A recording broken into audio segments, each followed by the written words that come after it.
Hello, की हाल चाल अहाँ सबके। देखियो एआई किया जरूरी है। एगो हमर जूनियर ये बीटेक फाइनल ईयर और उनका हम 15 दिन पहले जे छै ने अहाँके इंटरव्यू करवेलिए एमएनसी में। ताहिमे जे छै 50% जे छै एआई के रिलेटेड क्वेश्चन करल गेलै।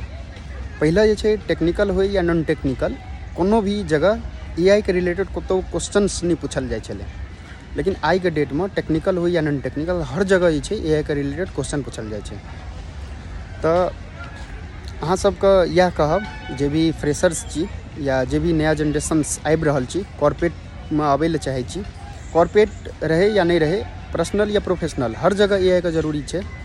और दोसर चीज ई कि जे भी स्टूडेंट ई सोचि रहल छी कि गवर्नमेंट के प्रिपरेशन करै छी और ताहिके बाद जे छै अगर गवर्नमेंट नौकरी नहीं लगत तो हम कॉर्पोरेट में चलि जाएब, कतौ ज्वाइन कर लेब। आई कॉर्पोरेट में आबै के लेल अच्छा खासा पैकेज अहाँ अगर लेब तो अहाँके एआई नॉलेज रहनाइ बहुत जरूरी है। आ एआई नॉलेज तो चलू कॉमन भऽ गेलै सबके लेल। और टेक्निकल फील्ड में आएब तो पर्सनली हम बता रहल छी कि प्रॉपर एगो लैंग्वेज पर पकड़ होनाइ बहुत जरूरी है टेक्निकली फील्ड में।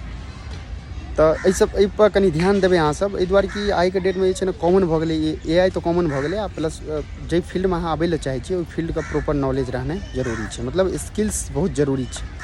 मतलब हर एक कंपनी ई चाहै छै कि एगो एम्प्लॉय से मल्टीपल काम भऽ जाए, ठीक है।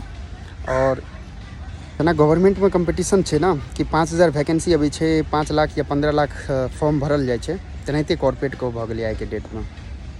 अगर बढ़िया पैकेज ले ले चाहै छी या बढ़िया पोस्ट पर जाए ले चाहै छी, बढ़िया कंपनी में जाए ले चाहै छी तो ओहिके लेल अहाँके स्किल्स बहुत जरूरी छै। और अतौ जे छै कंपटीशन ओनाहिते छै, जेना गवर्नमेंट में मारि छै तेनाहिते कॉर्पोरेट में मारि छै। तो ताहि दुआरे अपन अपन स्किल्स के मजबूत करू और कॉर्पोरेट में आओ, बहुत बढ़िया पैकेज सैलरी छै, बहुत बढ़िया मजा आत काम करे में।